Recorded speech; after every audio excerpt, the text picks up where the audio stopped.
So I've been thinking about one of humanity's oldest and most widespread organized activities. War. From this to that, humans have always had a passion for war. Conflict itself is universal, at least on this planet, and what else do we know, right? Animals have been killing each other for food, to defend their territory, because they were pissed off, for whatever reasons, but only human beings have turned this into an elaborate organizational affair which brings people together who have never met each other, who don't have any personal quarrel whatsoever, who haven't ever wronged each other in any way, and then they are told by some guy who has decorated pieces of metal stuck to his uniform, they are told to blow each other to pieces or to stick sharp and pointy bits of metal into each other.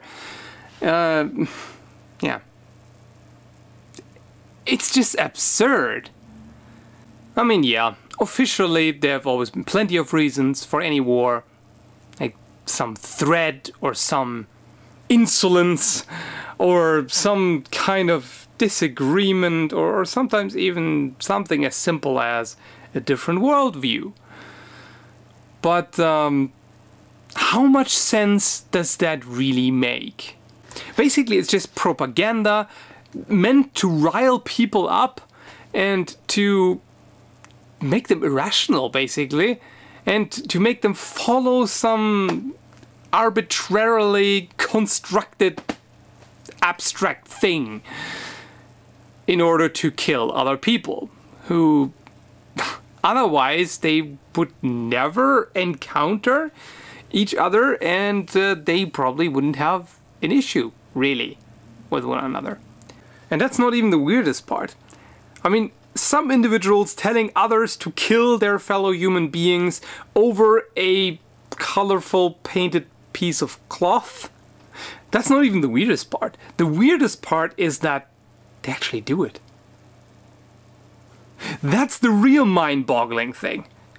If all those soldiers on the battlefield just said, what are we doing here? This is crazy, this is absurd, this is insane.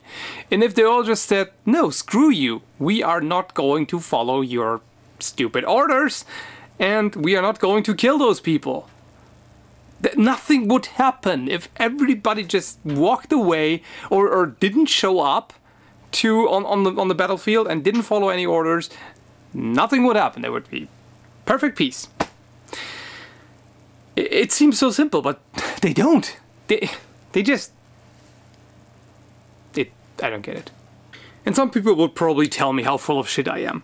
You know, just look at those evil Islamic terrorists and look at those saber-rattling North Koreans and everything. But they are just too deep into all this bullshit. And so are those people that are supposedly threatening us or you or whatever. That's exactly the point. They are all involved in this propaganda bullshit.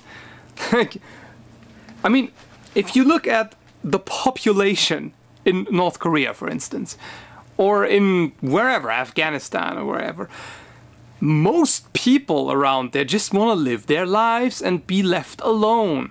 Of course, there are always some crazies, but the majority of the population doesn't really want anything to do with that. They just follow along for fear of repercussion, or maybe because they buy some of the lies that the government or the whatever kind of establishment, the warlord or whatever, the lies that they feed them.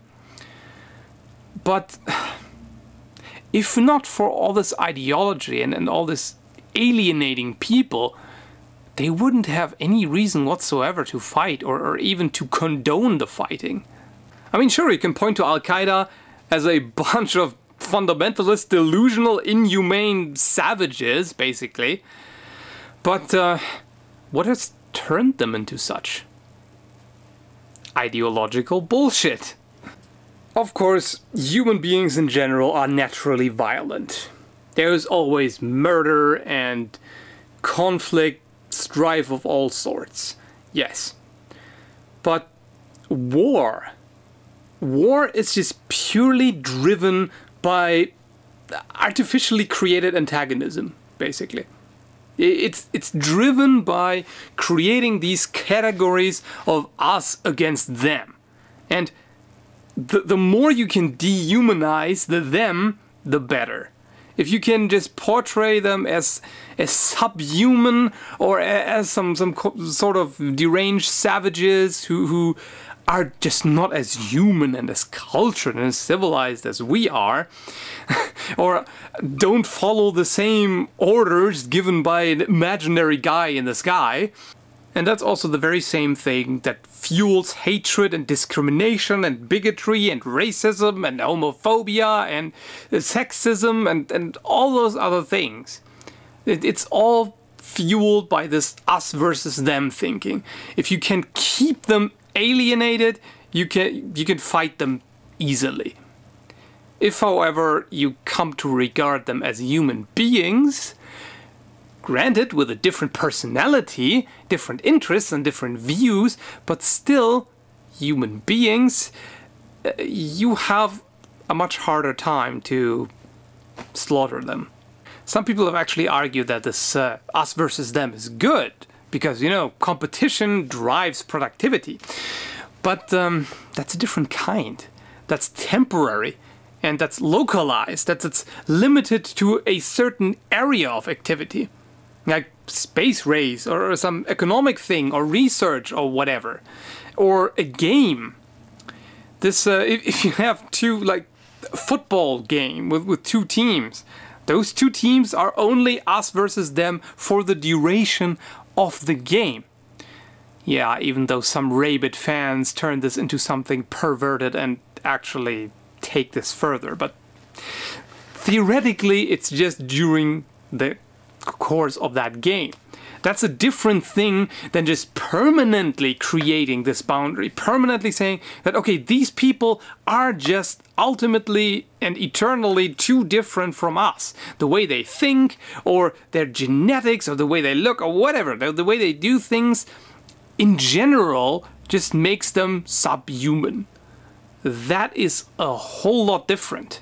And just a final clarification, I'm not in favor of equality in the sense of sameness. That everybody thinks the same way and everybody does the same things and there's perfect unity and no individualism and then all that communist utopia stuff, I guess. The way I think it should be is that everybody should be equal by virtue of, well, basically sharing human DNA. Everybody is equal, has equal rights, equal inborn rights, if you will. Of course they're all different. And of course not everybody makes equal contributions to society. Not everybody has the same level of productivity and everything.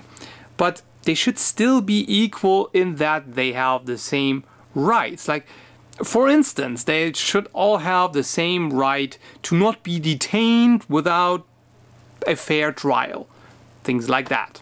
And everybody should be free to live their life the way they see fit. If nobody else is harmed, that should all be fine and good. That kind of equality. And that would also involve not demonizing specific categories of people. In fact, it would be better to not create those categories in the first place. But yeah, I'm way too out there and liberal progressive and what the hell is that guy talking about? I know. That's probably not going to happen because humans just love to think in categories.